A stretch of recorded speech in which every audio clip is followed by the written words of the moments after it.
All right. For those that may be somewhat new to this, let me just give a very, very brief background as to what's going on here, how this came to be, and how to participate. How many people here are not familiar with Bashar? Okay, enough. Long enough. Okay. Well, thank you for coming on faith. Hopefully you'll enjoy this. Basically, this is a channeling, is what is called a channeling. Now, as far as I'm concerned, a channeling is really a state of being. It's something that all of us can do, and it's something that all of us do from time to time, but in different ways. Channeling is really just being in a state where you're letting all the energy come through, your creativity. You're not sort of getting in your own way. You're just being one with the moment, one with the act. When a singer is lost in the song, when an actor becomes the part, that is a channeling state. Now, from that state, you can do a number of different things. Access different levels of your own consciousness, draw upon information from within the universe, and I guess obviously be in contact with other beings and other consciousnesses in other dimensions of reality. That seems to be what's happening here. The way that this began for me was about 25 years ago. I had two very, very close broad daylight UFO sightings over Los Angeles, where I live. The first time only about 150 feet away, the second time only about 70 feet away. Both times an equilateral triangular ship, dark metallic in color, about maybe 20, 30 feet on a side. After having seen something like that, with friends with me both times as witnesses, thank God,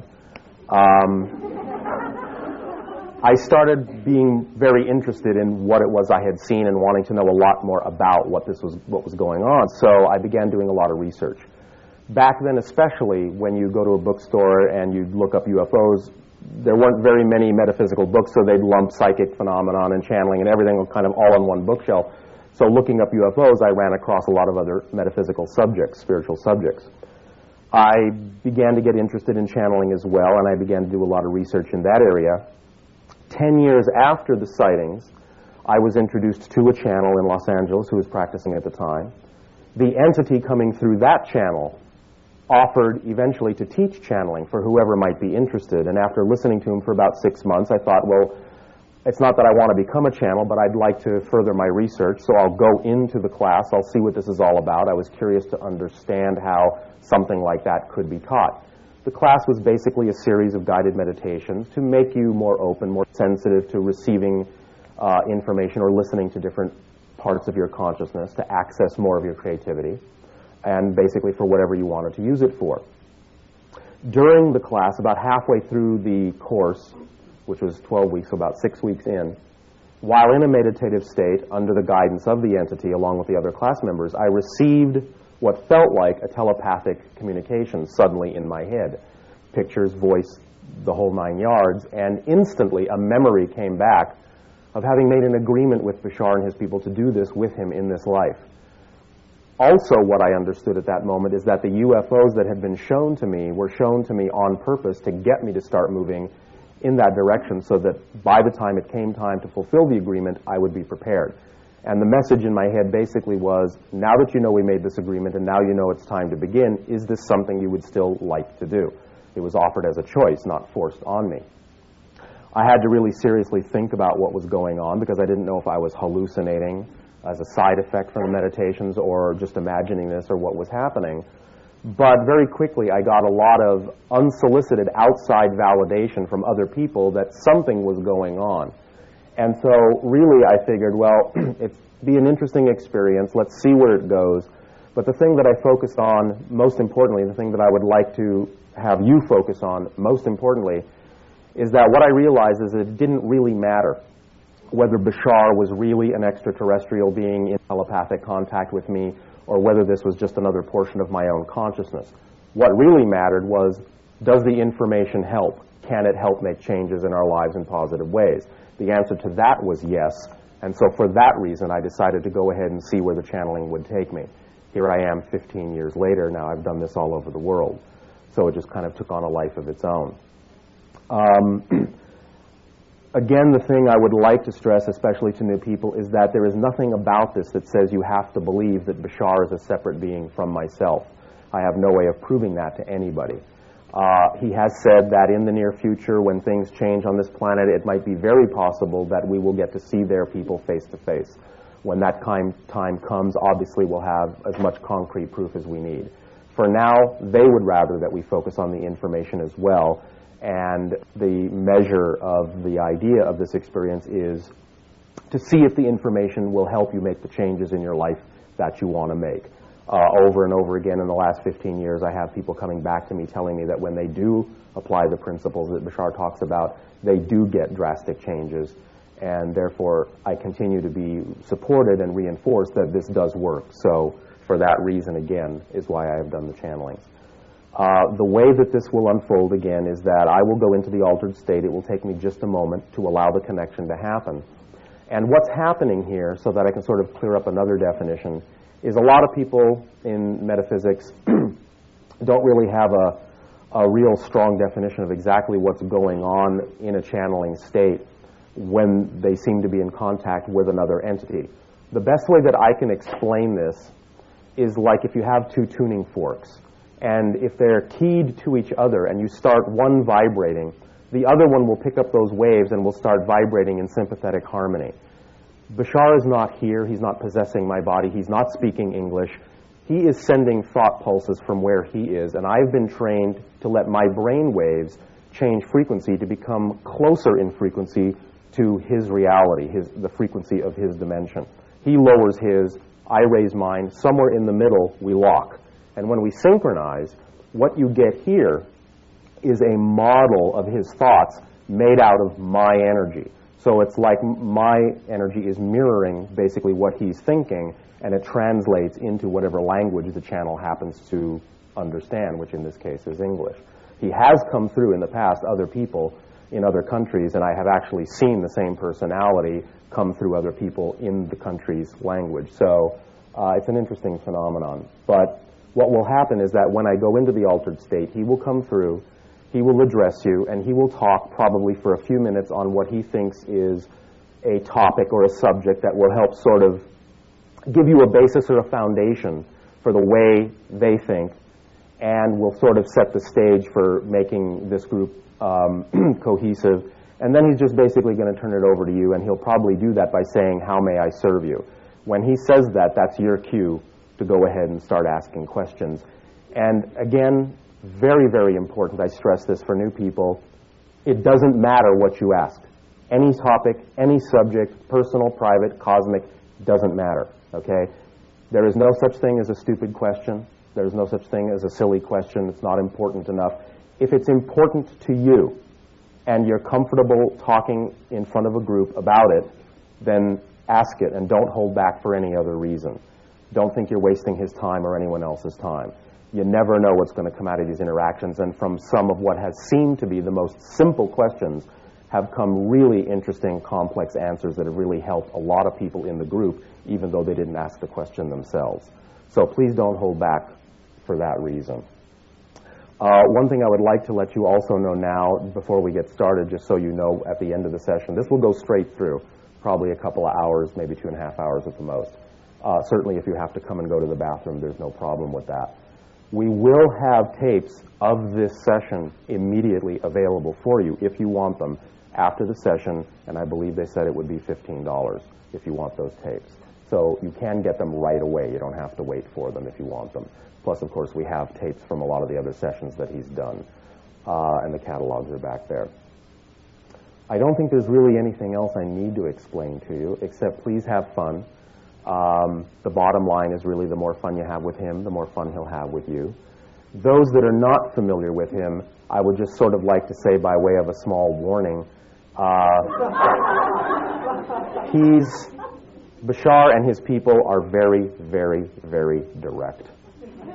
Please don't be taken aback by that. They're not trying to be stern, they're not angry or anything like that. They're just very direct. That's just their style because they have a lot of conviction about what they believe in.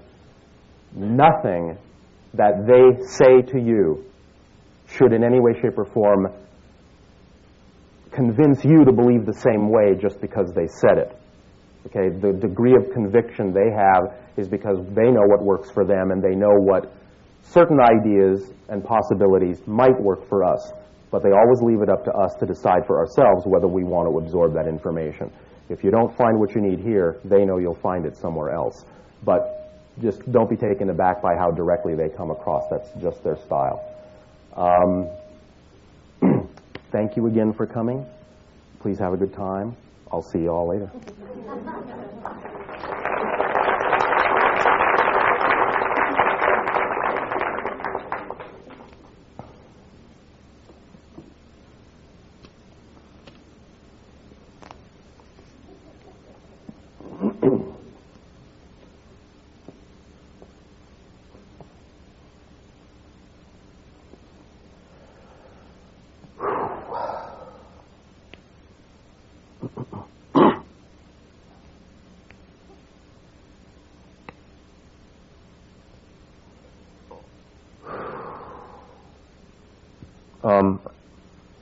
One last thing, because I know when you do ask a question, without touching the mic, try to get as close to the mic as possible so that we can make sure everyone in the room can hear you, and so that we get you on the tape clearly. Okay?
Say good day to you this day, their time. How are you all? Oh, fine. First of all, let us take this opportunity to thank each and every one of you for allowing this communication to occur in this manner at this time. Each and every time you allow our civilization to make this transmissional link, this bridge, in this format, through this window, it affords our civilization an opportunity to experience, through each and every one of you, another facet, another aspect of the infinite, and this expands our understanding of all the different ways that the infinite can express itself. And so we thank you for this gift of sharing. We would like to begin this transmission with the following idea. We have now, for a little while of your time, been talking about what we consider to be a very important topic, a very critical topic, in understanding how to allow your lives to be transformed in the manner that you would desire. Notice that we utilize your word allow rather than use the word make. Allowing is the key. And this is why. What we will now talk about will be the issue that many of you have begun to understand, that is called the issue of surrender. And when we utilize that term, we do not mean surrender in the negative sense, in that you are creating a sacrifice within yourself, or in a sense giving up something which you truly need. We are talking about the concept of surrender as the true acceptance of your total being, of your total self, and the letting go of those aspects of your personality that only limit you, that in a sense are imposed upon you from childhood that may not really be representative of who you are at heart, who you are in the core of your being. That is the type of surrender we are talking about. The allowance is to allow yourself to believe, to know with certainty that if you will be willing to let go of old ideas, old patterns, old beliefs, old definitions, and accept the being you were created to be in the image of the infinite, then you will be able to see, by surrendering those aspects of your personality that don't serve you, you will be able to see your life begin to reflect back to you those aspects of your being that are truly you. For physical reality, as you call it, is really nothing but a mirror. And I mean this quite literally. Quite literally. You have on your planet a device called a glass mirror. And when you look into a mirror, you will see the reflection of your face. Now, if your reflection is wearing a frown, you do not reach out and force the reflection to smile, but you yourself choose to smile instead. Physical reality is exactly like this. If you see things in your life, and they are not necessarily reflective of what you prefer, of what you know to be representative of your true self in your heart of hearts, your natural core true being, the idea is not to attempt to manipulate the outside reality reflection in order to bring things back into alignment, but that you must change yourself, within yourself, first, so that your physical reality, being the mirror that it is, can reflect that change back to you. So just as you know, you cannot manipulate the reflection in a glass mirror in order to see the face smile, but instead must smile first, so too you can be absolutely assured that you know that if you do smile, you will see the smile reflected by the mirror, for the mirror has no choice but to follow suit. And therefore you can be assured that if you change inside, if you change yourself, your physical reality has no choice but to reflect that back to you. It must follow suit, for it does not have a mind of its own. But we know that when you are brought up with ideas that can make you doubt yourself, then you can play all sorts of complicated games in your mind about whether or not your reality is going to reflect the truth. You can not be certain that it will reflect back to you who you are. You can pretend that it has the ability to do something contrary to what it is that you give off. But it can't. It really cannot. This is simple physics. We want you to understand that many of the things that we will be discussing this day of your time, the many principles that we will be sharing and discussing that have to do with your ability to change your lives in the way you prefer, will not just be left to the realm of philosophy. Oh, that sounds like a nice idea, but how does it work? Oh, that's all well and good to say that thing, all lovey-dovey, as you say, but what practical use is it? We will not leave it in that realm, but will allow you to understand that the tools, the concepts that we are sharing with you are truly concepts of physics, action, reaction. You will be able to see, by applying these principles, effects in your life, physically, because we're not just talking about philosophical concepts. We are talking about physics. We are talking about the way reality is created. We are talking about the way life actually works in your physical dimension. So we know that this comprises a type of tool kit, and if you will keep the tools sharp and will apply them steadfastly, then you will see that they will do their job. And all you have to do is do the job of being yourself in order to use them properly. Now, what does this entail? Well, first and foremost, a very important principle. Doing the job of being yourself, first and foremost, means this, that you must treat yourself with love and respect, that you must value yourself. We can tell from interaction and observation that Many of you have been taught to devalue yourselves, to think yourselves unworthy, undeserving, to think of yourselves as less than you were created to be. And as long as you choose to continue to devalue yourselves and doubt your own self-empowerment, then these tools will not be as effective as they could be. For if you are not functioning holistically, you cannot expect the tools to do their job fully. So the first principle is to understand that unconditional love must be given from yourself to yourself first. For if you do not love yourself, you will not be able to love anyone else.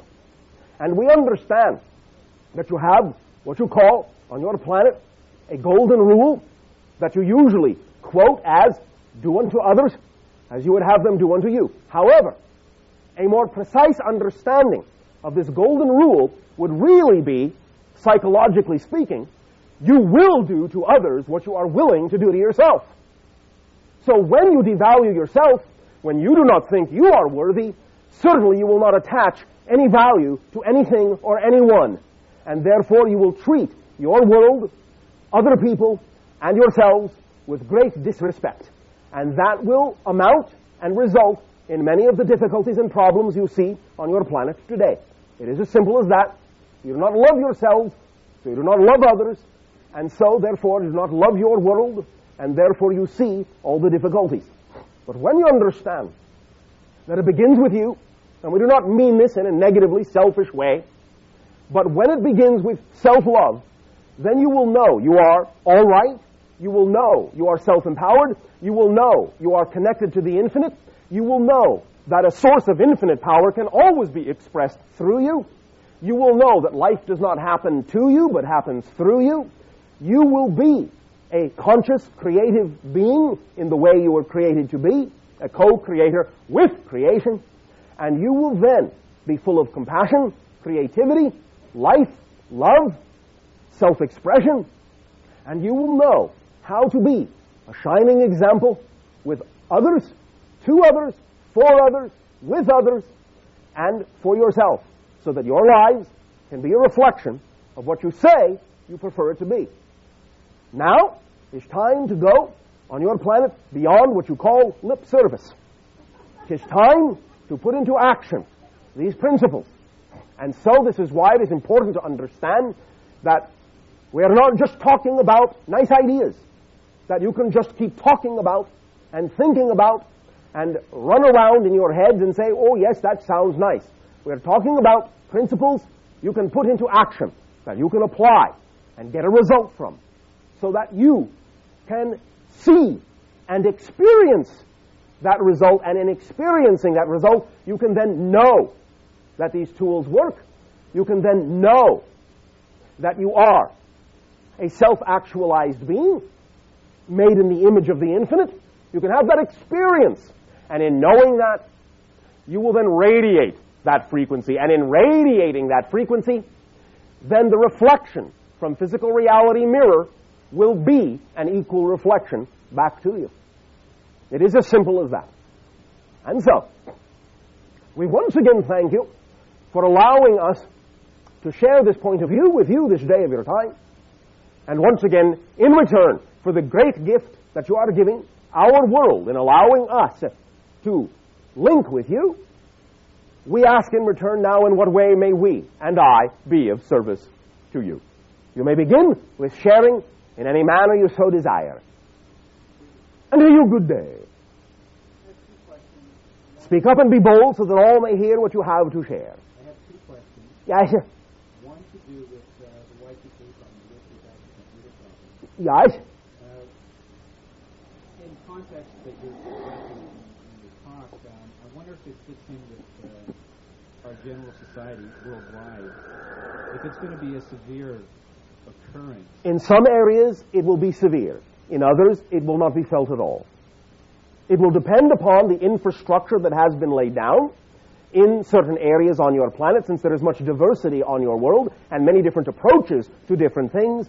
Then different areas will likewise experience the result and consequences in different ways. The basic thing to understand, however, is that when individuals begin to lay down other systems, alternate systems, new ideas, and put them into place, then it will not really matter if the old systems crumble or collapse.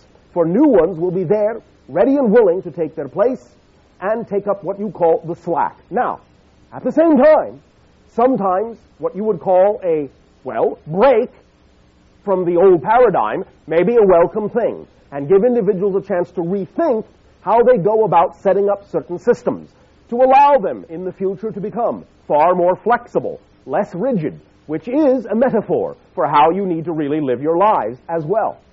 So I would simply overall suggest that you don't really worry about it, for I will tell you this with absolute certainty. The more you worry about it being a problem, the more you magnetically will draw yourself into a circumstance where you will experience it as a problem. Instead, I would suggest that you allow yourself to treat it as an amazing opportunity to allow systems to shift and change very rapidly, and that you position yourself by your energy and your own certainty so that you will know that you will be where you need to be, when you need to be there, and that you will experience, no matter what anyone else has experienced, so that you personally will experience only a beneficial result from such a consequence instead of a negative one. Does that make sense to you? It makes sense to me. And your second question? A personal question. Yes. When I wake up from a deep sleep, it's happened to me many times in my 42 years. That you have woken up? Yes, I would think so. This occurrence has happened many Oh, I see. All right. What we have is a little tiny light in our night light thing. And when I wake up and I'm looking at this light, if I'm facing that direction, Yes. I will actually see a scene as I'm waking up Yes. that has nothing to do with the room. I will visually see a different scene. Yes. And slowly, the bedroom over a minute or two will come back into focus. Yes. It's happened many times. I was just wondering.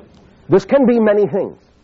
It can be, number one, that in your dream reality, you have a very strong imposition of an experience that you are having in the dream realm, and that when you transition back into physical reality, there is still the overlay of the dream template, and you are seeing that illuminated as it fades into the blending back into of your physical reality. Number two, you can allow yourself to understand that sometimes, and this is almost the same thing, certain states, especially upon just going to sleep and just waking up, will allow there to be a moment or two, in your terms of time, where you actually are, for that moment, far more connected to multidimensional reality than you normally might be. And you may really be peering through the veils or the barriers of one dimension to another and able to see other things, other times, other places, so to speak, other experiences, alternate universes, parallel realities, for the moment, until you reestablish a connection and a rapport with the physical reality time stream that you consider to be your normal daily one. The idea here is to understand, of course, that all times and all dimensions, all are one. All are here, and in a sense, all are now. And sometimes in the proper state of mind, in the proper state of being, you can pierce the so-called veils that have been created by your consciousness that separates these things into different reality streams. Sometimes it can also simply be impressions that are retained, number three, by your memory centers, that it may impose themselves upon your cellular structure, your brain cells, and that the activation of the light in this context, in a dark room or a dimly lit room, may allow there to be like catalog retrieval of images that are stored in your memory to be brought back momentarily until again you impose the outer reality upon them. It can be any of these three or any number of other ideas. The basic idea, however, is this. Whatever the actual origination of this experience is, you can learn to exercise, to stretch your imagination and wrap your imagination around it in terms of what kind of a state does it put you in and what do you want to do with it and how does it expand you creatively in order to understand all the different ways and means in which this might be being created. Do you understand? Exactly. Does this help you? How can I exploit this if I choose to exploit it? There... Well, as I have just said, it takes an exercise of imagination. It can be that you can just sort of stay with it for a moment, recall the image that you saw, because when you use your memory, you are recreating it in the present. You're not really recalling it from the past. You are recreating it in the moment, in the present. And so if you wish to, you can recall the image as best as you can, explore it with your mind, with your imagination, see what it has to offer you. Sometimes it may be representative of a very literal scenario, but sometimes it may only be representative of what you would call a symbolic or metaphorical scenario. But nevertheless, no matter which one it is, it will still have meaning that you have imbued into it and that you can extract from it, because they are symbols relevant to your mind, your consciousness. And so by playing around in it and exploring it in whatever way you wish to, as if you are, shall we say, perusing what you might call a video archive or a library or an image source or your internet, if you simply peruse through it, certain images will stand out here and there and draw your attention to them, and as they do, you will then feel, in some senses, or experience in some way, the downloading of information. You will know what it means to you the longer that you stay with it, and you will absorb information that you can use in your day-to-day reality that you have given yourself from another level of consciousness. Does that make sense to you? Very much. Then have a good time and pleasant dreams.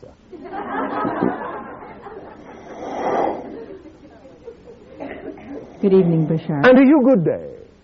I would just like to hear Speak up and be bold. I would just like to hear your perspective on three different areas. 3 different areas. All right. Yes. The first one is what might be coming forth this summer in England, primarily, where all the beautiful crop formations are being shown on many levels. Yes. If you just might comment on what might be coming forth this summer that's different from the past 10, 12 years. So, right now, first of all, of course, you understand that in that particular area of your planet, these formations have already begun. You understand? Oh, yes. All right. And, of course, there are more and more of these formations around your planet now, every year. Not just in that area you call England. You understand? Yes. All right. In general, first of all, to lay a foundation, the thing to understand is this about what you call crop circles. They are a composite creation of collective consciousness from a variety of different levels and dimensions, including your own. And they are like unto dream communications from your higher consciousness to your physical consciousnesses. It is like symbols of a dream language. It is that your collective consciousness, that oversoul being, that is all of you put together, is starting to talk to you in symbols, a language of dreams, a language of creation. You are speaking to yourselves and using these symbols to wake yourselves up on an individual basis. As more and more individuals become attracted to these formations, you will find yourself resonating with higher frequencies that are representative of your own higher consciousness and other dimensional consciousnesses to which you are connected. Other beings, spirits, guides, angelic realms, sometimes even extraterrestrials, are involved in helping co-create the images through energy manipulation. But what all of us are using to do that is the medium, or if you will, the canvas of your collective consciousness, and thus then the natural, growing, living things as the natural biological energy canvas in which these things can be imprinted. Now, in this, what you call your present upcoming summertime, you will find that there may be some directions that will have to do with creation of what you would call more grids. There may also be an inclusion of sevenfold geometry, and there may be that which you would recognize as more fractal expressions that will be geometric activation symbols. Because now is the time for acceleration and activity and application. So you will see some more of this. There will also be, potentially, as we scan the energy now, in maybe 1, 2, or 3 of the formations, an unusual dot-like pattern that will be indicative of things that may be coming up in the next several years on your planet as the transition of your consciousness continues. Does this help you? Yes, can you illuminate? No. Number 2. All right, thank you. The second question is, Yes. in the upcoming Earth changes that seem to be accelerating now, Yes. how do you see the Toronto area in general as an energy matrix and as a place where it is one of the, if not the most multicultural city on Earth, how this part of the world might contribute in the larger scheme of things in terms of a lot of the Earth changes? What I will say about that is to understand, as you have already recognized, that because it is a collection point for many different perspectives and points of view, then there is a vast amount of available energy to allow there to be a very holistic expansion of energy around the planet, in that there is the ability to coexist smoothly, bring together a bunch of different perspectives smoothly, and allow them to coexist and interblend and interact and create more than the sum of their parts. That in and of itself is a symbol of the overall energy that your area of the planet is radiating to the rest of the planet. Kind of, in a sense, like a metronomic measurement device for how differences and diversity can be smoothly blended together without losing the diversity within the union. Does that make sense to you? Absolutely. Now, of course, what this will rely upon, as with anything, is your willingness, once you have keyed into this with your imagination, to do something, to express something actively, so that you can, by example, show what that energy is all about. And all this means is following your excitement, being who you know yourself to be, doing the things that you love to do, and by example, radiating that energy into your world. Does that make sense to you? Yeah. And remember, all these so-called Earth changes are really just reflective of the changes going on already in your collective consciousness, and the physical changes will only need to be whatever state of being your collective consciousness believes it needs to experience in order to go through a transition. The more willing you are to change and become who you truly are, the less likely it will need to be that any physical Earth changes will have to jolt you awake. Do you understand? Yes. Does that help you? Yes. Number 3. Number 3 is, Yes. is there a way for the layman to understand, there's been... The layman. Well, the human. Oh, all right, the human. Yes. There's been a lot from the scientific area about these subatomic particles called neutrinos. Yes. And these beautiful little elements that are pouring into our planet and through us, if there's a way that you could help us understand how we might receive and better understand what these particles are actually contributing. Thank you. They are one level that is closer to understanding how every particle in your physical universe is the same particle. Let us explain. From our perspective, we have a view that we have, in your language, labeled the prime radiant, that goes something like this. Now, we understand that when we use the term particle, we know that that is a euphemism. Even your own scientists understand that when they describe particles, subatomic particles, they're not necessarily really talking about little grains of solid substance, but they're talking about light, energy, and they're talking about relationships, and so forth. But we will use the term particle for convenience in this illustration, all right? And so, the neutrino is much closer than a lot of other subatomic particles to the following principle, as well as is the idea of quarks. Also, very close to the following principle, to which your scientists are also getting very close, and that is this. Imagine, if you will, and all of you can do this, vast, vast emptiness. Black, empty, void. Nothing in it. Again, just for the purposes of illustration. Now imagine, if you will, one single little particle in the midst of all that vastness, infinite vastness, there is only this one little particle floating in it. So picture that. Now, imagine, as many of your scientists use this terminology, that this particle is, for all intents and purposes, massless. In other words, it is not affected by any force. It can go anywhere, do anything it wants. It's not affected by inertia, not by gravity. There is no gravity, there is no inertia, there's nothing but this particle, so it is affected by nothing. Therefore, it can really travel at infinite speed. It is massless, so it's not violating any laws of physics by going as fast as it wants to go. It can travel at infinite speed. Infinite speed.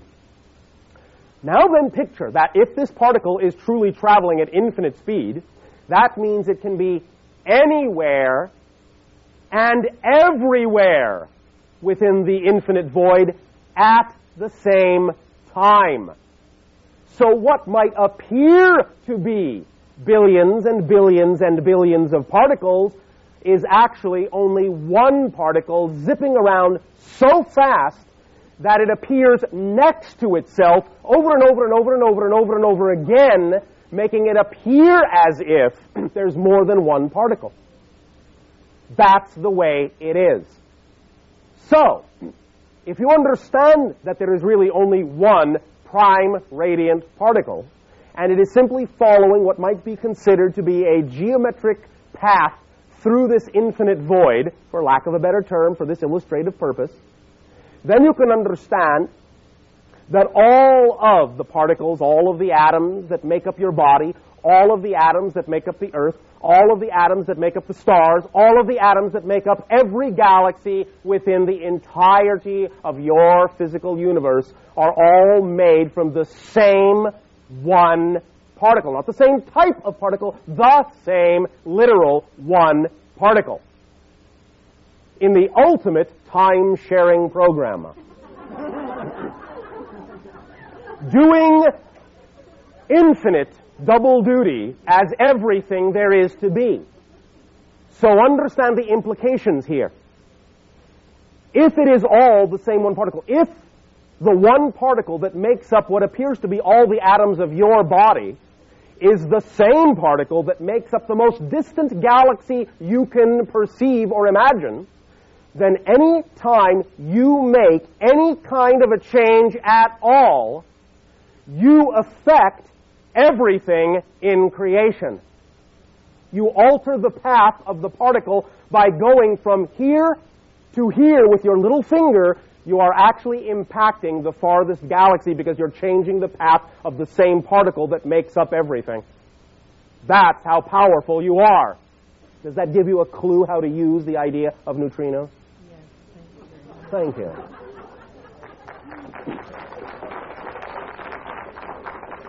Of course, I understand that what you are doing is applauding for the universe, for its beautiful, simplistic design.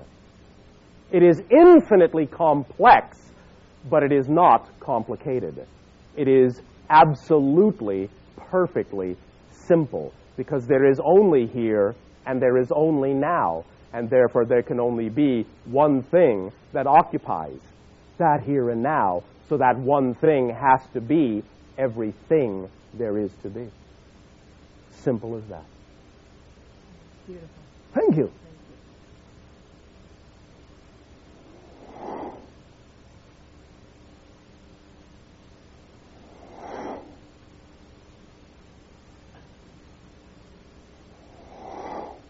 And?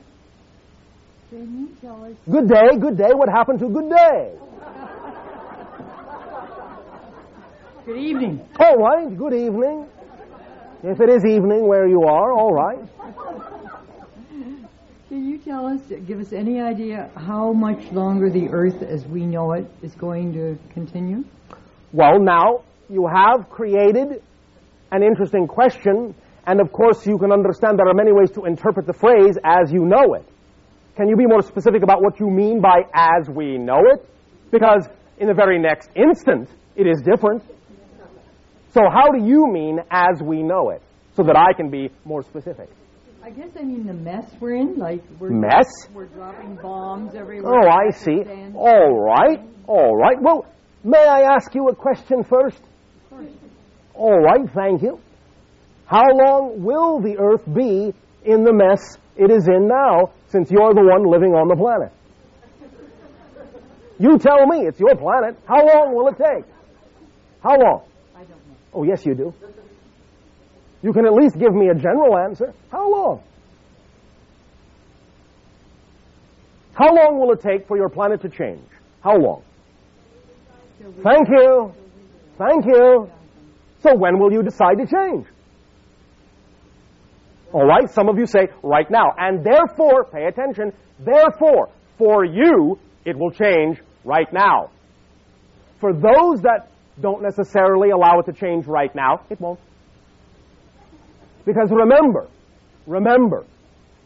physical reality is a mirror. Now, yes, I understand that you have all agreed on some type of mass consensus reality, and you have agreed on diversity. And so it is possible that even though you are living your life quite differently than someone else, you will still, even though you might be living a very balanced life, still be capable for a while of watching others that might be out of balance. I will give you this answer in a number of ways. Number one, in general, as we read your energy collectively now, because there's no such thing as a prediction of the future, no such thing as a prediction of the future. There is only a sensing of the energy that exists at the time the prediction is made. If that energy doesn't change, then the prediction comes to pass, and you have read the future. But you haven't read the future. You have only seen a probable future based on where the energy is at the time the prediction is sensed. If that energy changes, then the prediction goes out the window.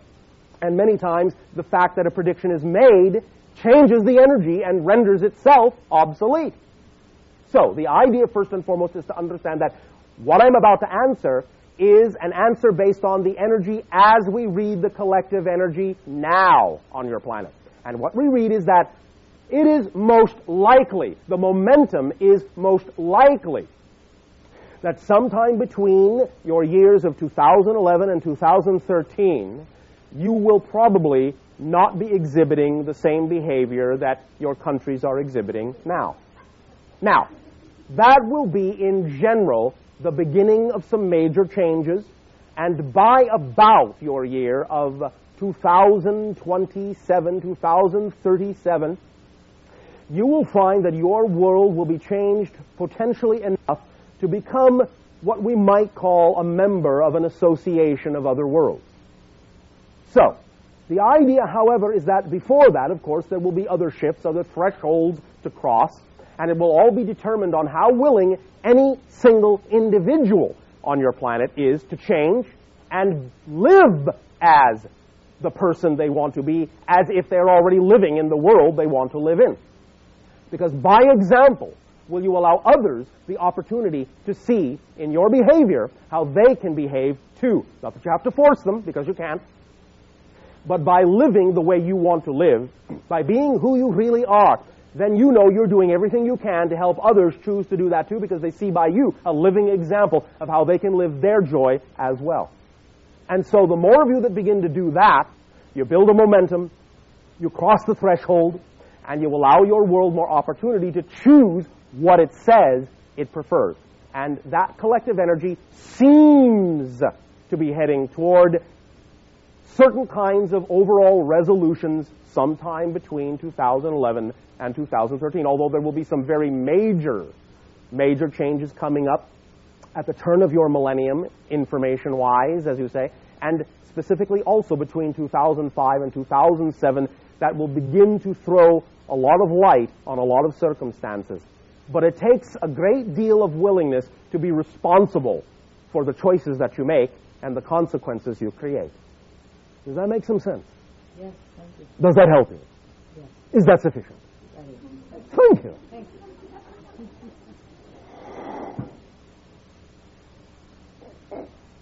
Hi, Bashar. And to you, good day. Actually, I have a question about a cat that I live with. A cat. Yes. All right. I intuitively know that she's ill, Ill? dying. Yes. But the vet did every kind of test on her and can't find anything wrong. All right. Then what is, in your terms, the outward appearance or the signs or the symptomology? Well, she's always throwing up, All right. and she's constantly purring, which means two things. When cats purr, that they're either really happy or that they're in pain. All right. And I know she's not happy. All right. Anything else? She always hides in a corner For how long? as long as she wants. No. I mean, for how long has this been occurring? About 3 months, All right. and she doesn't eat, and she's getting really skinny. Did you notice any significant change in your environment at that time or circumstance? Well, I guess she started when we moved to our new place. Well, then there is an adjustment that needs to be made. Like, what sort of adjustment? Well, we will see. First of all, why did you move? Bad location, bad place. And now? Better location, better place. All right. In what way? More light. More We right. lived in a basement. Now we're living on the second floor with lots of windows. All right. All right. And now I will ask you another question, if I may. May I? Sure. Yeah. Why, thank you. Answer however you wish. What is your greatest fear? Just a simple question. What is your greatest fear? Love. What is your greatest fear? Love. You are afraid of love, or afraid you cannot give it, or what? Be specific. Afraid to receive it. Afraid to receive love. Why? What do you think will happen? I don't know. I don't know. Yes, you do. Don't say you don't know. You see, we've been talking to your people long enough so that we don't buy that excuse anymore. You do know. You really do. It's all right. Don't be afraid. It's all right to know. I will tell you this before you answer. Whatever it is you think you know about why you're afraid to receive love isn't your truth. Therefore, it's all right to know what it is, because it isn't really your truth. Do you follow that? Sure. So, why are you afraid to receive love? What is the worst possible thing that would happen if you opened yourself up to receive love? Use your imagination. I know you can all use your imagination to figure out the worst. So what is the worst possible thing you're afraid might happen if you open yourself up to receive love? Give me an example. Well, come. That'll change. That you'll change? Or are you just guessing now? I'm guessing. All right. When you say that you are afraid to receive love, can you paint a picture or actually describe a scenario that describes what you're saying? No, I just want to get back to the cat. No. We are talking about the cat, but not the way you think. If you are not capable of digesting yourself, if you are hiding in a corner of your consciousness, if you are feeling the life drain out of you because this fear is in the core of your soul, what do you think the cat's going to reflect to you? Yes, because that's what animals do. They love you unconditionally. And they will, in no uncertain terms, reflect back to you exactly the area you need to work on. Cats, especially on your planet, are symbolically the link between your physical and higher realms, because you know they can see things you can't see. Therefore, the cat is seeing something you're not looking at, and is being willing to be loving enough to take upon itself the effect of the processing of that fear, so that you can go through the process more smoothly. That is how much the cat loves you. But I would suggest the cat's body only has a certain amount of tolerance. Therefore, the sooner you get in touch with what is going on within your great fear, the sooner you will see a change in the animal. Do you follow this? Yeah. So, you don't have to necessarily get back into it right now, But I will take this opportunity to ask you one more time, why are you afraid to receive love? What do you mean by that? I don't really want to get into that. All right, well, do you understand something? And that something is, you are loved by the universe unconditionally. Do you understand that much? Mm-hmm. Then start there and allow yourself to look at it perhaps this way. And this is not a chastisement, and it is not a judgment. But it is an exercise that can give you an opportunity to change your mind about how you feel about this relationship with yourself in receiving love. And that is this.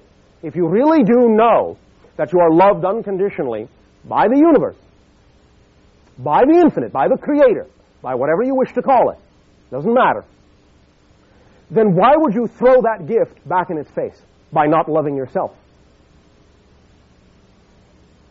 You follow me? Yeah. You see the logic there? Mm-hmm. In fact, and again, I do not mean this as a chastisement or a judgment. Please don't take it that way. In fact, when most of you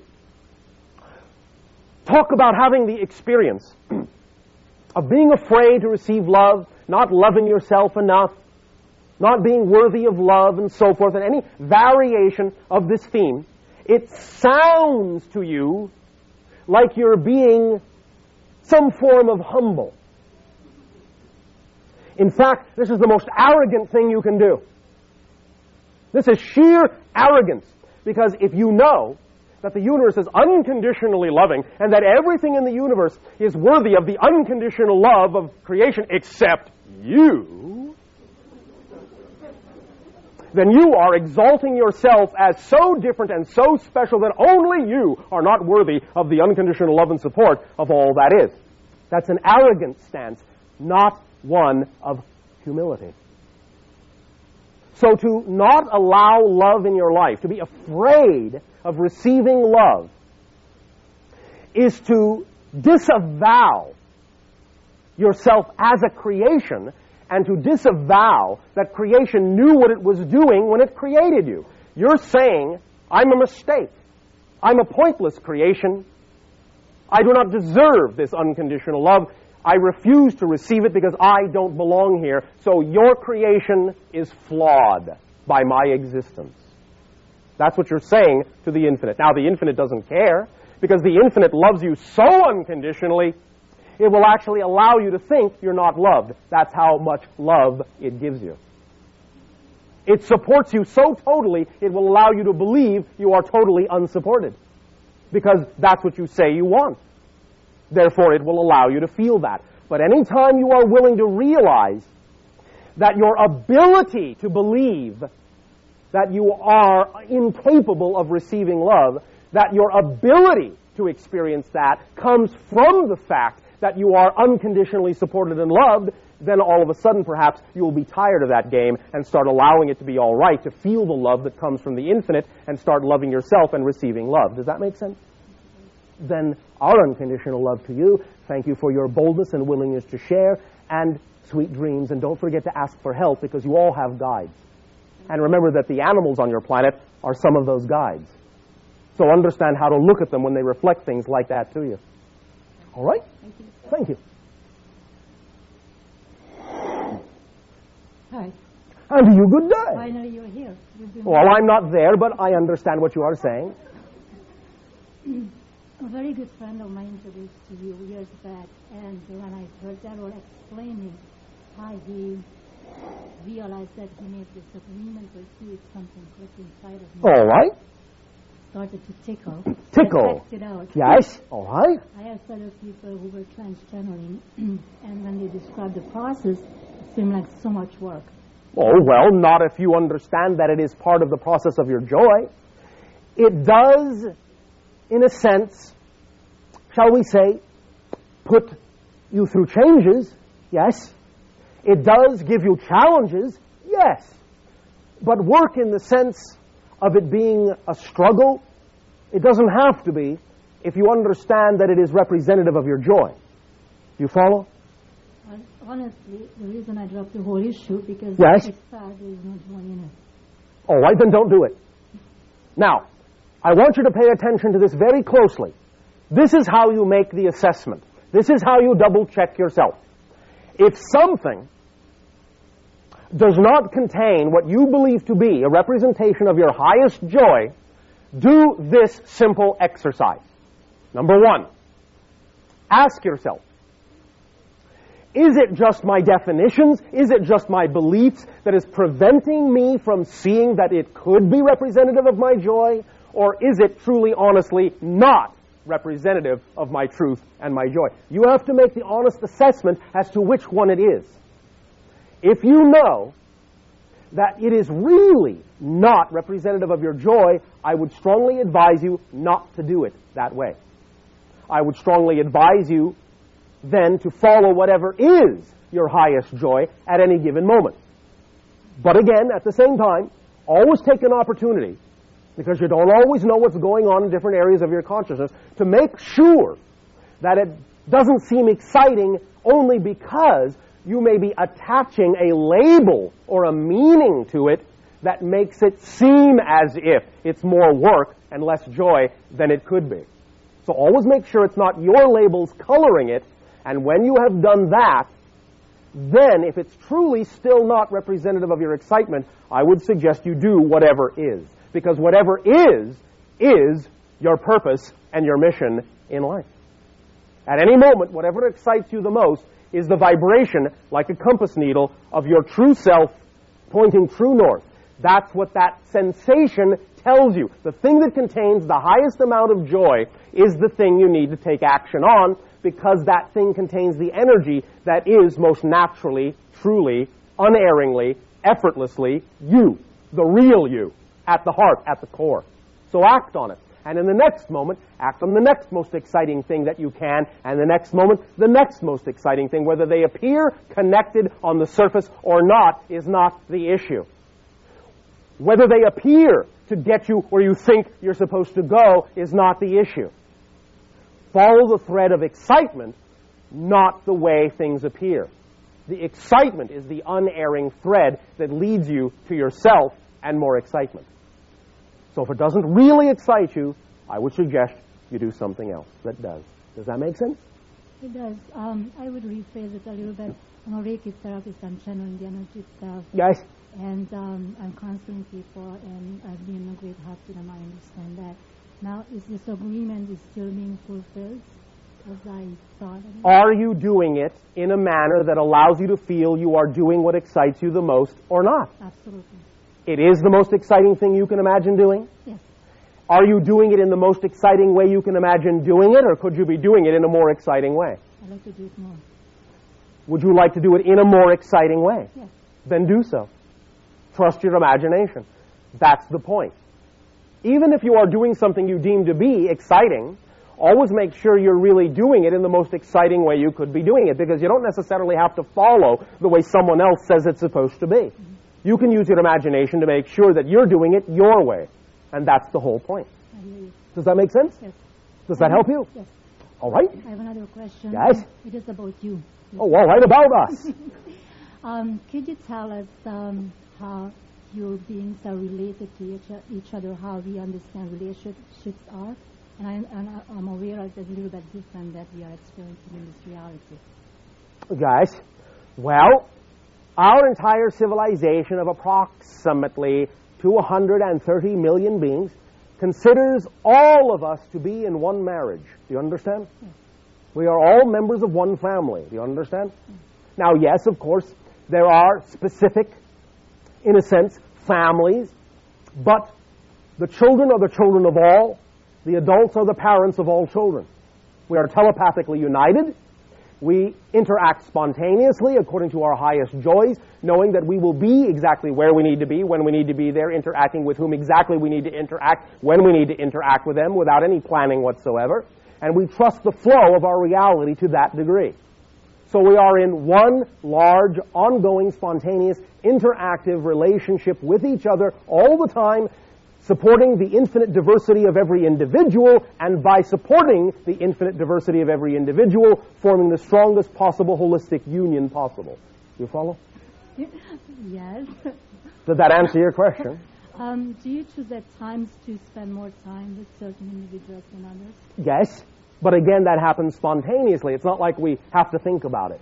When we find our synchronicity allowing that to come about, then we simply recognize that that's what's happening. We don't necessarily know it before the fact, but as we're in the event and as the event continues and as it passes, then we might be able to look back and say, well, I guess I've spent more time with you than anyone else.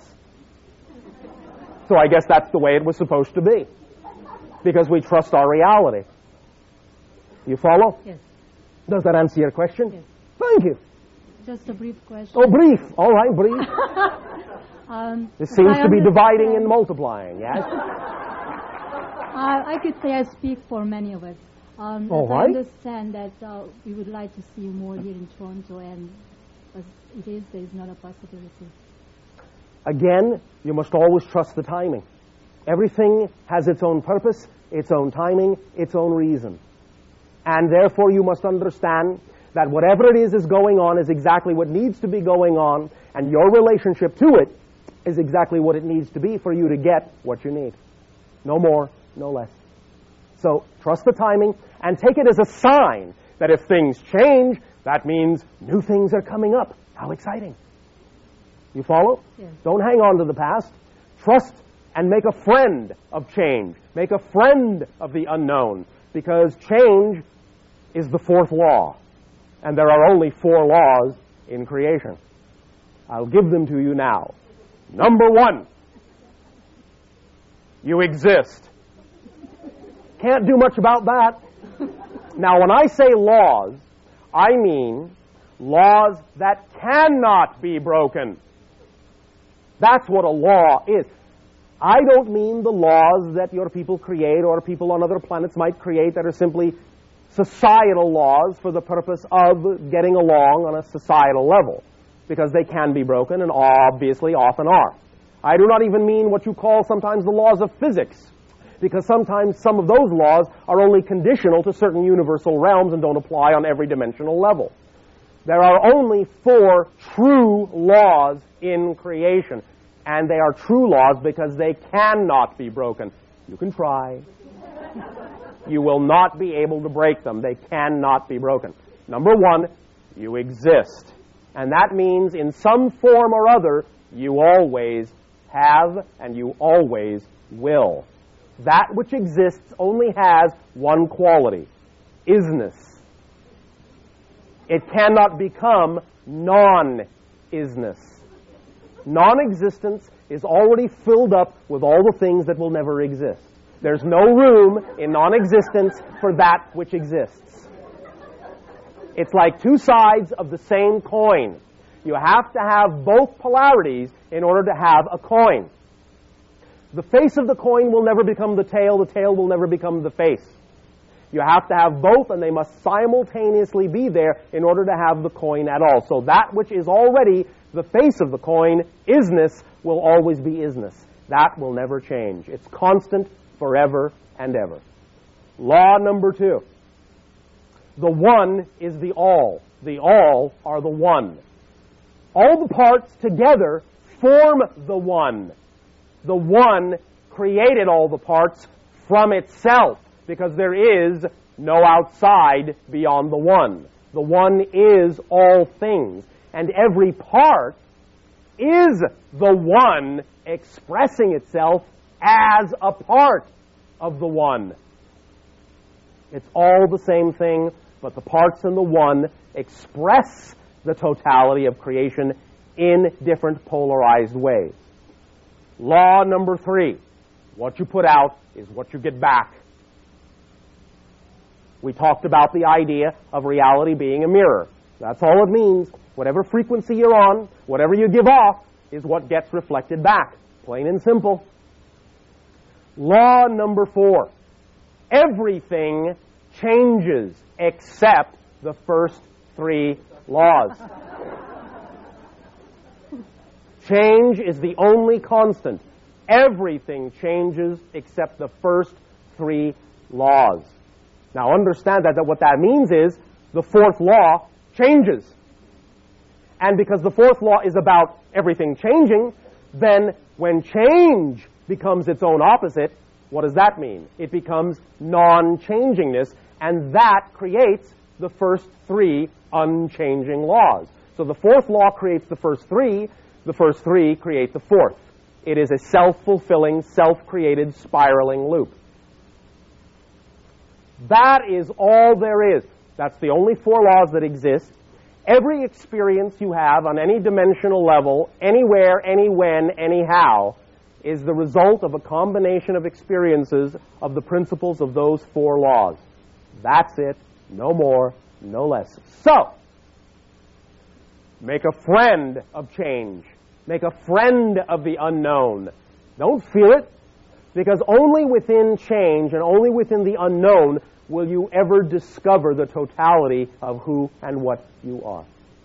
So when things change, rejoice. Be excited, for you know you're about to discover more of your unexpected self. Get the point? Yeah. Thank you. It was nice meeting you. And you as well.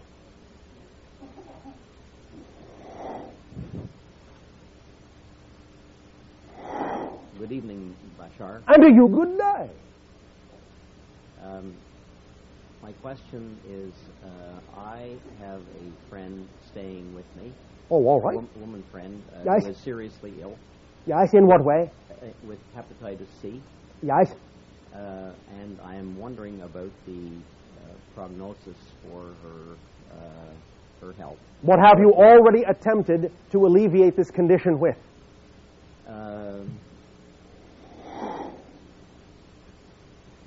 And what kind of approaches have you taken? Organic grown foods and various high quality food supplements. Is that all you have done? Have there been any other disciplines that have been attempted? No. None whatsoever? No. All right. Are there any that you plan to attempt? No. Why not? I don't know. I don't feel my friend doesn't believe that anything else is available. Then nothing else will help. However, there are many things that can help. But it's up to your friend to decide whether or not she will believe that this is possible. That's the first step. Now, we can suggest a few different things, but again, it's up to her, because we can never force an idea upon anyone. You follow me? Yes, certainly. One thing that can be of great assistance now, because many of you are beginning to realize and develop more natural ingredients, more natural ideas, is a combination substance that you call vitamin C and MSM. Do you follow? Yes. In combination, in doses of between 6,000 milligrams of each to 10,000 milligrams of each per day, it can begin the repair of the body necessary to bring this condition back into balance. Also, there can be strong homeopathic methodologies that can bring this condition back into balance quite rapidly. Also, there can be the ingestion of purified water in combination with bodily treatments of energy healing and deep muscular massage that can bring realignment to the organs and express from the cells the toxins therein with deep neuromuscular tissue therapy and large ingestions of amounts of purified water. These are three different ideas that can be done in combination or individually. But again, it is up to the individual to decide that there is something else that can be done. Otherwise, nothing can be done. Does this make sense? Yes. Does this help you? Yes, the pure water is that's being taken care of. All right, but that's not enough. This is sufficient. Thank you. Does that help you? Yes, it does. Very much so. Thank you. Also, it would help if the individual were to have a regimen of deep, regular breathing exercises, yogic in fashion, to center the energy of the body, to build up the energy of the body, and to support the immunological system. Oxygen is the key. You follow? Yes, thank you. Thank you. Basically, it is, in your terms, organic sulfur. You will find it, however, under the nomenclature of MSM. It is a natural substance, and in combination with vitamin C, is very strong and effective for organic tissue reconstruction.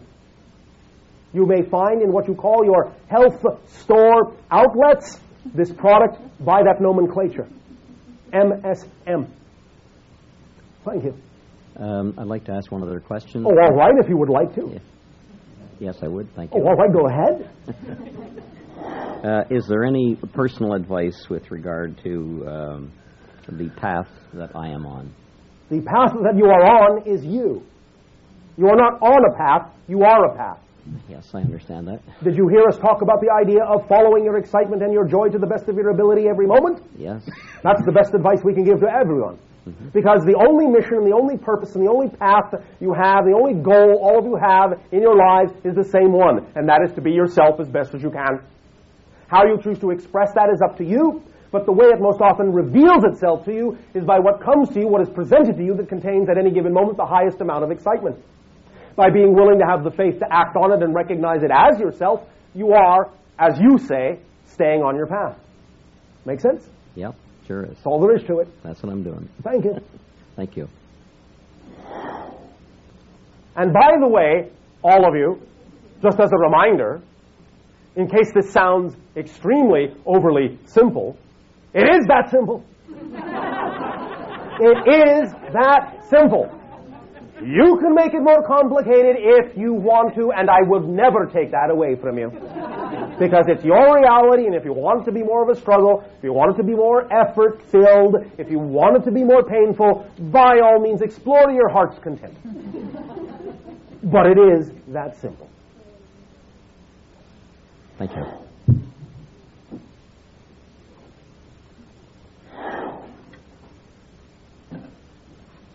Good evening, Bashar. And to you, good day. Thank you so much for that wonderful book of yours that you channeled. That was really Blueprint for Change. That was excellent. All right. I attended a 3-day spirituality in the workplace conference recently, and wept spontaneously for the first day and really enjoyed myself for the next 2. Yes, and? Since then, I've wondered how I can recreate that environment in my life every day. That spirituality, create spirituality in the workplace, in everyday life. All right, well, I've just given you a clue by changing recreate to create. Is it really in the past? No. It's right here, right now. Isn't it? Isn't it? Or is it? You tell me. It is, and I'm not in the workplace. Here's the point. As we have already said, memory is created in the present. So I'll ask it this way. Do you, I know you do, and this will sound redundant, but play along. Do you remember the experience and how it felt? Yes, I do. Well, as you remember it, don't you feel it? Yes, I do. Well, what's the difference then? I don't feel it in the workplace. Why not? Do you remember the experience in the workplace? Do you allow yourself to remember what the experience felt like when you're in the workplace? Yes, no, maybe? No. All right, well, why not? Well, there's just no opportunity to. Oh, you mean you don't create an opportunity to? Correct. Well, why don't you? There's no allowing for it in the workplace. No allowing for it. All right. Then that probably brings us down to what you typically always call the million-dollar question once again. Are you doing what you would really prefer to do, or is there something more exciting you could be doing? Of course. Of course? It doesn't pay well. Of course. I could serve the Creator a whole lot better, but it doesn't pay well. It doesn't pay immediately. Oh, I see. That old belief system. You know that's just a belief system. It's not empirically true. Well, how best do I serve the Creator? By being yourself. I am myself. No, you're not. Because you're doing something you say you don't prefer to do. Because it doesn't pay well to do something else. What you're saying is this. What is truly me, what I truly am, and what I was created by the Creator to be, isn't worth being supported. Isn't that what you're saying? There are too many of us around. Too many of what around? Too many of us light workers who want to impart wisdom and do body work. The point. I that believe is you're the missing the point. Let's not talk about anyone else. Let's talk about you. Never mind anyone else and who else is around. We're talking about you and what you say you prefer to be. Yes or no? Correct. Thank you. So let's stay with the subject, which is you. Okay? Okay. Okay. Thank you. We can agree on that. All right. What you're saying is that what it is you would prefer to do is not worthwhile as a part of the Creator's universe to be supported by the Creator's universe. Okay, when do I start? You tell me. Do you believe that what you have to share is worth being supported? Of course. Well, then why aren't you doing it? Because it doesn't pay well. Shall I impart to you the key seed secret of abundance? Of course. Thank you. And this goes for all forms of abundance, including, since we know you have it on your planet, money. Because that's valid. If you have it, it's valid. But it's all forms of abundance. Here is the seed key principle, the core principle of all abundance and the manifestation thereof. Are you all paying attention? Are you sure? All right. I'll repeat it if necessary. When you learn to do more with less, you will be able to do less to get more. One more time. When you learn that you can do more with less, you will transition into a state where you will only have to do a little to get a lot. You will be able to do less to get more when you learn to do more with less. When you are able to use what you already have to the fullest you can use it, when you trust your imagination and you trust your gift and you trust that on whatever level now you are capable of expressing it, that is sufficient to start, and when you use that amount to whatever degree you can in all the ways your imagination can imagine doing it, when you do as much as you can with what you have, you will transition yourself into a creative state wherein then you will be able to do just the little you need to do, but you will get a reflection 1,000-fold back of what you are doing, because you are willing to be your true self, and the universe will amplify that willingness back to you. The greatest expression of power requires the gentlest touch. If you feel like you have to make your reality do something, that you have to force things into position, that you have to arrange circumstances and exert a lot of effort to push and pull things into place and into shape, what you're saying is that you don't actually have a lot of personal power because you have to do all this shuffling. If you knew you had great personal power and were a channel and a conduit for infinite power, you would know that you could accomplish a lot with the gentlest of touches, because in every gentle touch would be nearly infinite power. So the more that you learn that you can do with the littlest touch, then you will only need the littlest touch to accomplish a lot. Look at, and we will use this analogy as we have used it before, the idea on your planet you call an artist. If, as an artist, you feel You need all the fancy paints and all the fancy pens and all the fancy pencils and papers in order to be an artist, and you're not willing to express your artistry until you have those things, you're not an artist. If, however, you have at your disposal a charred stick, and you can draw images with the end of that charred stick, then do the best charred stick images you are capable of doing if that's all you've got. Do not most of you recognize that some of the charred stick images that you find in ancient cave paintings are some of the most beautiful art that rival some of the most modern art you have today? Well, the artists then didn't stop and say, well, we'll wait around till the invention of paint. We'll wait around to the invention of computer graphics before we start doing something. No, they used what they had to the best of their ability. They made the most of what they had. When they used the little they had to the most they could use it. Now, if you are an artist and you're using this charred stick, don't you then also notice in your society that when an artist does express their true artistry, and when they become well known, and when they become more accomplished and more advanced, isn't it seem pretty typical that all they then have to do is almost just sign their name on a piece of paper and it goes for millions of dollars? They now have to do very little to be worth a lot, because they were willing to use what very little they originally had to the fullest that they could. That's the principle. When you can do more with less, you will then only need to do less to get more. But you have to be willing to use what you've got. If you hold back and you hesitate and you wait, the universe is just as closed and just as hesitant as you are exhibiting, because that's the third law. What you put out is what you get back. Make sense?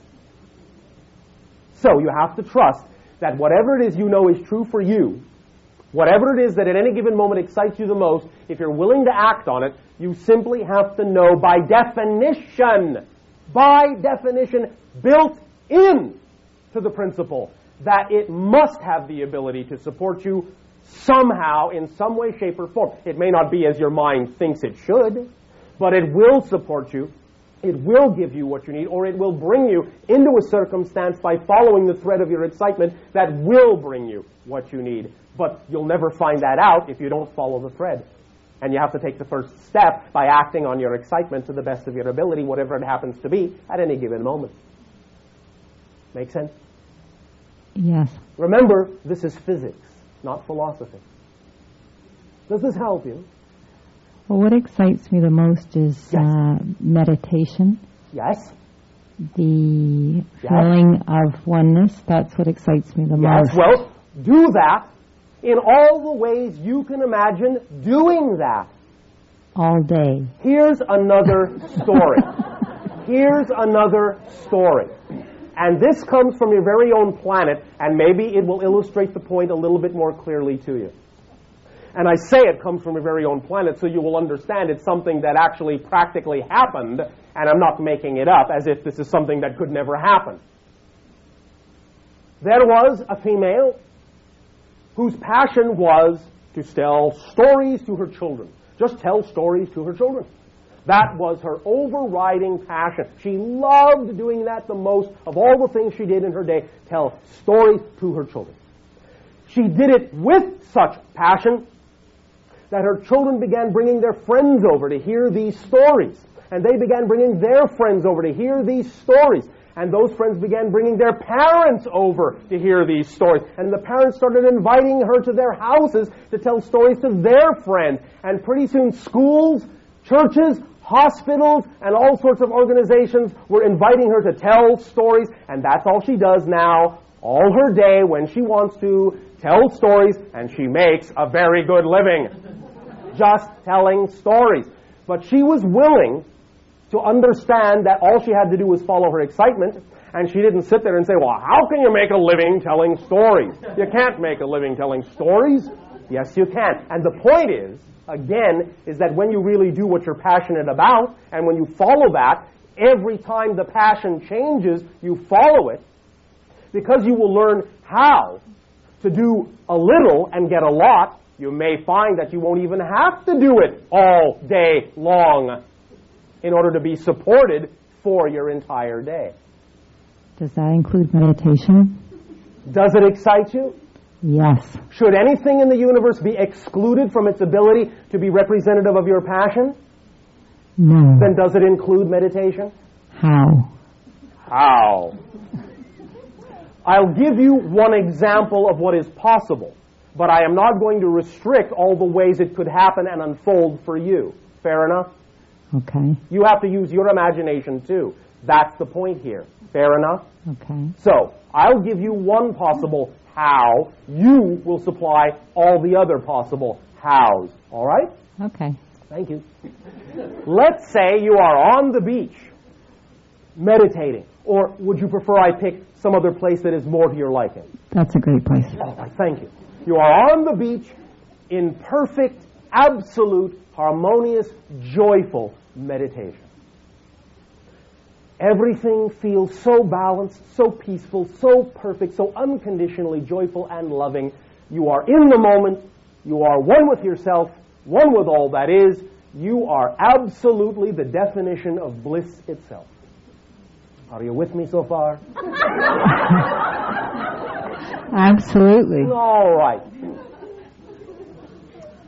Then you decide it's time to open your eyes, and standing in front of you is a crowd of 30 people. All staring at you, open mouth, in astonishment. And one comes forward and says, I have never in my life ever seen someone as much at peace as I have just seen you. Can you teach me to do that? I'll pay you good money. Does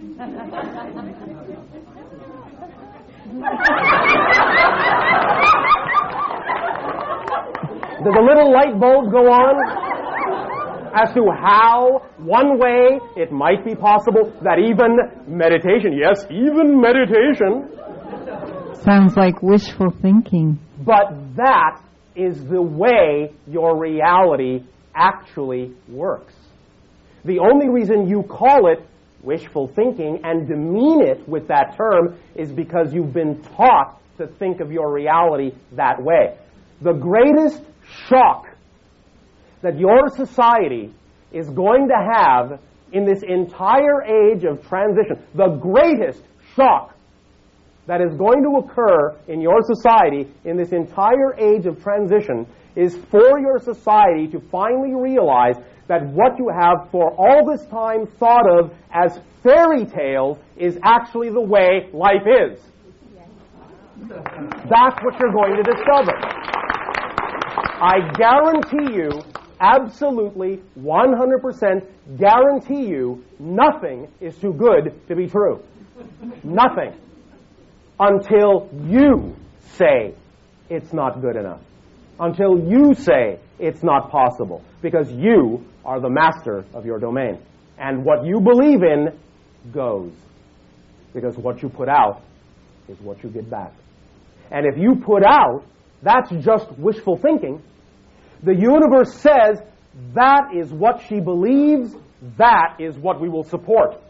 That it is just wishful thinking, and everything that then synchronistically unfolds in her life will only be the things that will reinforce her belief that it's just wishful thinking, and that is where she will stay until she decides she prefers to be somewhere else. That's how it works. Does that make sense? Yes. Thank you. Can I ask you one more quick question? That was the question.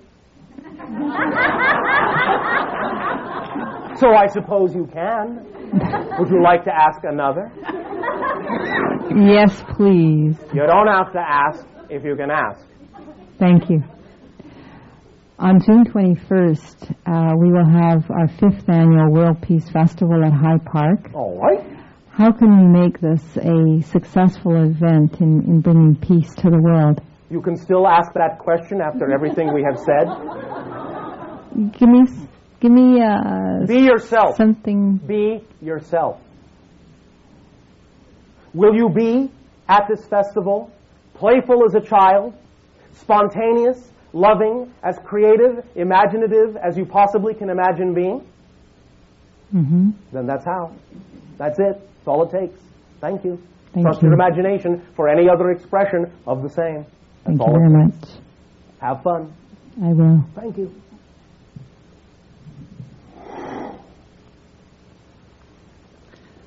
Bashar, good evening. And to you, good day. This is a very exciting opportunity. I've been looking forward to this for a long time. We have been looking backwards to it. I've been listening to your tapes and reading your books for years now, and I have a question which has sort of been around for a long time, and I appreciate being able to ask it. Bring it up. As far back as I can recall, I've had a profound curiosity and a deep interest in matters of technology. Yes. And more specifically, those technologies related to energy, its use and generation have been a particular interest. Yes. For years, I've drawn to myself a number of projects along this line, but none have succeeded to date. Well, that depends on how you define success. I understand what you're saying. All right. Let me finish the question. By all means.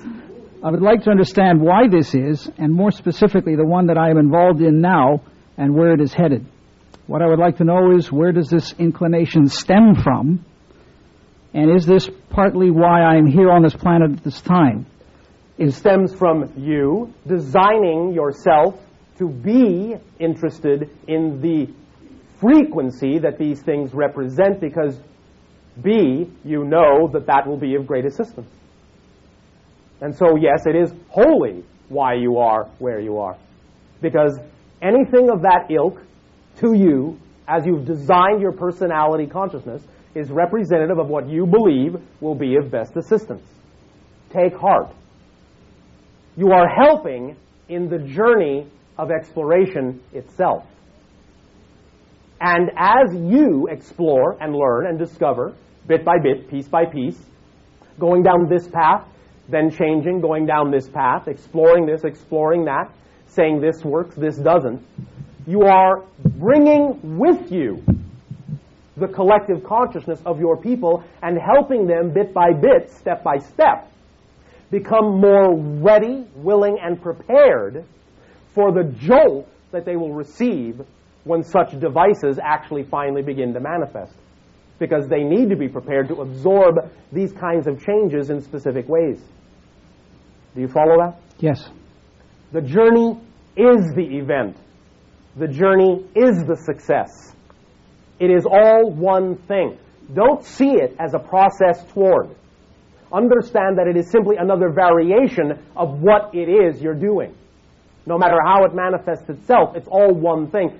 And what you're doing now in the way you're going about it is like creating and laying down the template, the blueprint, the foundation, upon which then things can materially manifest.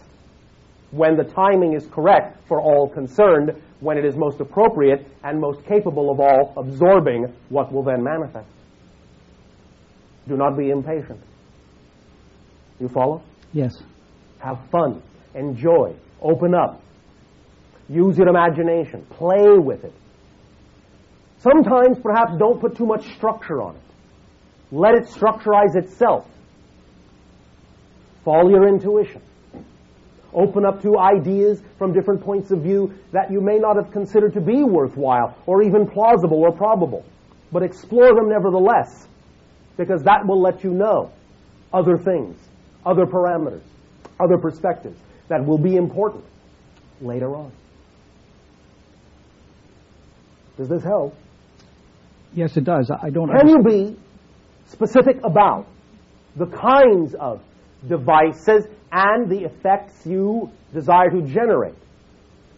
Yes. Go ahead.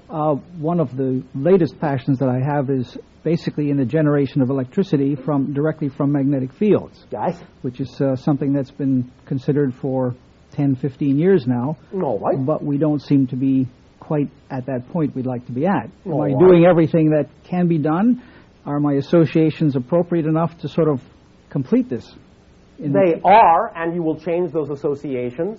But the idea is that you also need to redefine what you think of when you talk about the idea of electromagnetic fields and light and energy generation. You need to redefine some of these terms, because many of the terms that exist in your society are, while valid, very linear. And what you're actually attempting to do is a very nonlinear, holistic thing. So if you start to look at the concept of What is a magnetic field anyway? What is light anyway? What is electricity generation anyway? And start looking at them in more holistic ways and hearken back to some of the ideas we talked about when we talked about the prime radiant. Then you will begin to see things in a different light, because if you understand the prime radiant and that this is a single massless particle moving around in a geometric path in relation to itself, then you will understand that there really isn't any such thing as your society defines it as a force. When you have the idea of what appears to be a force interacting between particles, one to the other, such as gravity, or strong nuclear, or weak nuclear, or electromagnetic, you have to understand it's not really a force. It's a geometric relationship.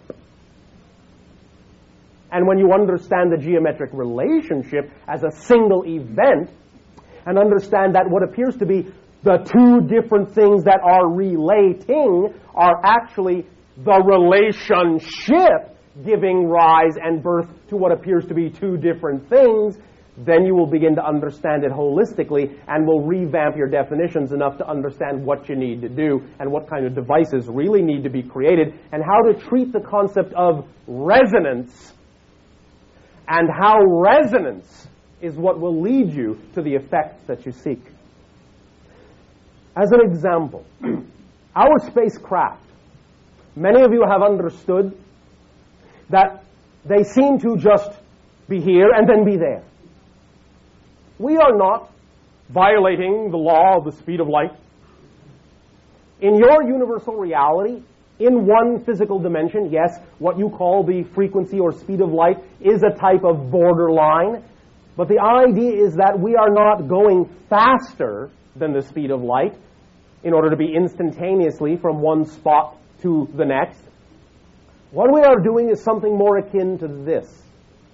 We have understood that what you call location is not a place that an object exists in.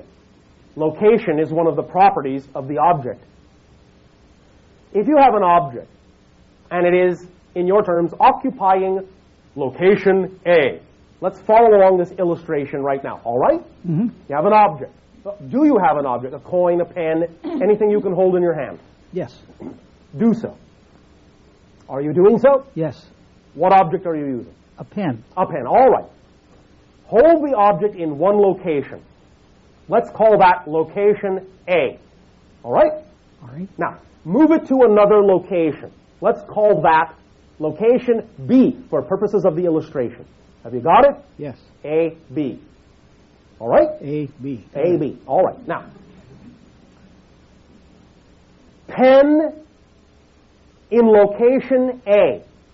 Pen in location B. Not the same pen. Not the same pen. Because location is a property of the object. Therefore, this is pen A. This is pen B. Two different pens completely. Totally, absolutely. You are not moving this pen here. You are dissolving the existence of pen A and creating the existence of pen B, but forming a continuity bridge between them so that you experience it as the same pen. Our spacecraft redefine the variable in our energy equation. The energy equation of the craft has the energy variable location A. If we suddenly unlock the craft from location A, put it in a type of suspended animation connected to all possible locations, a universal here and now domain, and then impose upon the craft the vibration of location B, it must simply by definition cease to exist at location A and take up residence at location B instantaneously without actually having traveled the distance in between. Think about this and see if this idea doesn't help you understand electromagnetic fields and forces of electricity as relationships that depend upon resonance identification, more than thinking of them as forces. All right? Yes. Have fun. Thank you. I have one more question. Yes. Okay. This is a health-related question. Yes. For many years, I've had a condition called mitral valve prolapse. Yes. I don't fully understand or appreciate why that is, what it means, and what I've done to contribute. I do accept responsibility for creating my own reality, etc., etc. Can you sort of give me a little bit of insight on that? One moment. Are you familiar on your planet with a relatively recent book called The Heart's Code? No, but I'll look it up. Do so. That will help you to some degree. And then you can go from there. All right? Do you know who's the author? Pearsall. Pearsall. The Heart's Code. C-O-D-E, code.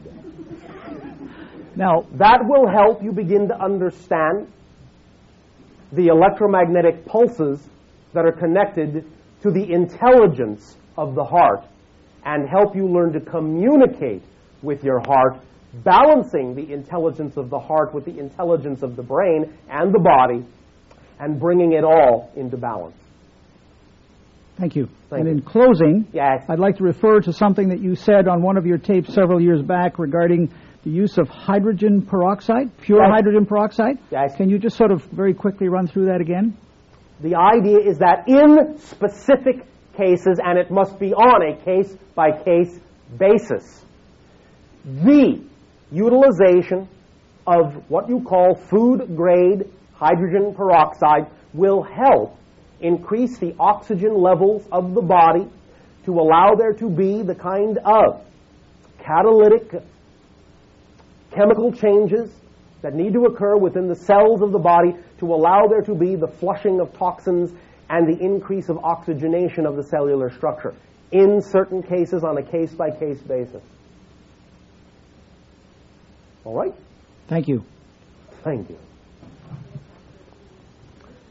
At this time, we would like to continue with the idea of another sharing with you. Let us remind each and every one of you that as you create your personality structures, that they are temporary masks. Your personalities, in one sense, because you create them, are who you are, but they are not the totality of who you are. They are created through belief, emotion, and behavior, the blueprint, the builder, and the building material of your reality. And the idea is that as you make your choices, which of course create your reality, result in consequences and effects, you must remember, very importantly, that all of your choices, every single one, without exception, are based on your motivations for making those choices. Motivation only has two components, just two. You will always, always, always, always, always, always, always, always, without exception, you will always make the choices that you make based on what you perceive to be more pleasurable or more painful. You will always move in the direction of what you perceive to be more pleasurable. You will always move away from the direction of what you perceive to be more painful. That's motivation. But notice that we said what you perceive to be pleasurable and painful. And that's where the third component comes in. Definition. Belief. You will therefore always make the choices that you make and reap the consequences and the effects that you reap based on your motivation of what you perceive by definition to be. What you have been taught by definition to believe is either more pleasurable or more painful, whether it actually is or not.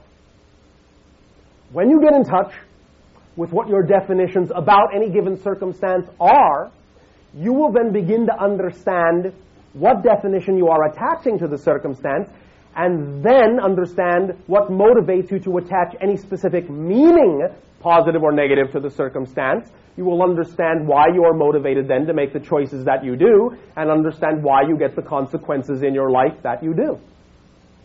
Choice based on motivation, based on definition. It is the very same thing as behavior based on the idea of emotion, based on the idea of belief. Emotion is a secondary response. What you feel is a secondary response to something you already believe to be true. If you don't have a belief about something one way or another, you find you really don't have a feeling about it one way or another. It's all neutral.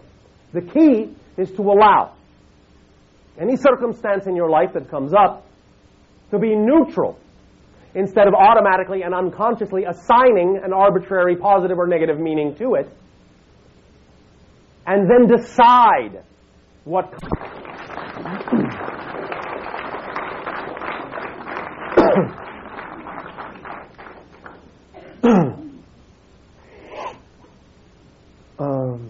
how did it go?